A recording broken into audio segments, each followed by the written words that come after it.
Si rien n'a encore été planté, les petits jardiniers de la crèche de Stockel devraient bientôt connaître les plaisirs du potager. On va pouvoir cultiver avec eux des petits fruits, des petits légumes. Ils vont pouvoir mettre leurs mains dans leur terre et pouvoir jouer un petit peu.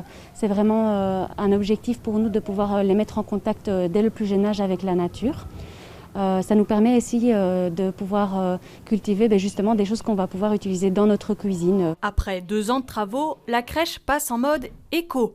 Panneaux photovoltaïques et végétaux couvrent dorénavant la toiture du bâtiment. Une toiture verte, c'est des sébums qui sont là pour, avant tout pour essayer de retenir les eaux de pluie, éviter que les réseaux d'égouts et attenants soient trop vite débordés. Outre l'aspect écologique, la crèche doit aussi répondre au boom démographique. Un 2e étage et une salle de psychomotricité ont vu le jour, une extension qui permet à 27 nouveaux enfants d'apprendre et grandir dans ces locaux.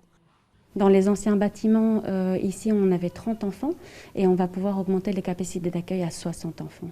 Et ça, vous sentez que c'est une demande de plus en plus importante? Clairement, vraiment.